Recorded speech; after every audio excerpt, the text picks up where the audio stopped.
प्रधानमंत्री मोदी रूस के दौरे पर हैं। इस बीच सूत्रों के हवाले से ये भी खबर है कि भारत ने कहा है वो हमेशा यूएन चार्टर के समर्थन में रहा है। भारत ने ये भी कहा है कि युद्ध के मैदान पर किसी भी समस्या का हल नहीं निकल सकता। समस्या का हल सिर्फ बातचीत और कूटनीति से ही निकल सकता है। प्रधानमंत्री मोदी के रूस दौरे का आज दूसरा दिन है। पीएम मोदी के रूस दौरे में ये अहम खबर निकलकर सामने आई है। प्रधानमंत्री मोदी ने ये कहा है कि युद्ध से किसी भी बात का हल नहीं निकल सकता है। कोई भी समस्या है तो उसका हल बातचीत और कूटनीति से ही निकल सकता है। आपको बता दें, जब से यूक्रेन और रूस का ये युद्ध शुरू हुआ है उसके बाद प्रधानमंत्री मोदी का ये पहला रूस दौरा है। कल उनके दौरे का पहला दिन था। कल उनका पुतिन के साथ डिनर रहा, जिसकी ये तस्वीरें आप देख रहे हैं। आज रूस दौरे का दूसरा दिन है। आज द्विपक्षीय वार्ता होनी है, उसके बाद प्रतिनिधिमंडल के साथ भी चर्चा होगी। ज्यादा जानकारी के लिए हमारे सहयोगी उमा शंकर जुड़ चुके हैं। उमा, ये बहुत बड़ी खबर निकल कर आ रही है जो प्रधानमंत्री मोदी ने वहां पर जिक्र किया है कि युद्ध किसी भी बात का हल नहीं हो सकता। एक बड़ा मैसेज पूरी दुनिया को है भारत की तरफ से।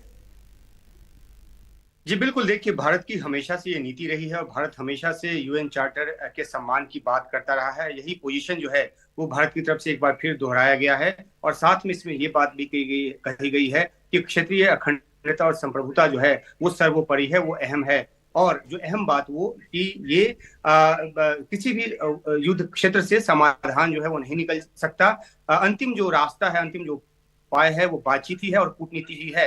तो ये भारत का पोजीशन जो है वो लगातार रहा है और इसी पोजीशन को इस बार फिर से दोहराया गया है और इस परिप्रेक्ष्य में और ज्यादा अहम हो जाता है, क्योंकि कल ही हमने देखा है कि किस तरीके से रूस के हमले में यूक्रेन की तरफ से जानकारी दी गई उसके मुताबिक 36 लोगों की मौत हो चुकी है। और जो एक हमला जो है उसकी जद में एक चिल्ड्रन हॉस्पिटल भी आया और जहां पर 2 लोगों की मौत हुई। हालांकि उसमें एक डॉक्टर बताए जा रहे हैं और वहां से बच्चों को शिफ्ट करना पड़ा है और कुल जो हमले हुए हैं उसमें 36 लोगों की जो मौत की खबर सामने आ रही है। तो जो महाविनाश है वो रुके और खासतौर पे जो अर्थव्यवस्था का संकट पैदा हो रहा है इस युद्ध की वजह से, ग्लोबल साउथ के देशों को अनाज पहुंचने में दिक्कत हो रही है, अफ्रीकी देशों को अनाज मिलने में मुश्किल हो रही है। तो इन सब बातों से जो एक चिंता पैदा होती है, प्रधानमंत्री मोदी ने उन चिंताओं से रूस को पहले भी अवगत कराया है, एक बार फिर वो अवगत करा रहे हैं। और इसी सिलसिले में ये एक बहुत ही अहम लाइन है जो सूत्रों के हवाले से निकलकर सामने आई है कि कोई भी समाधान जो है वो युद्ध क्षेत्र से नहीं निकल सकता।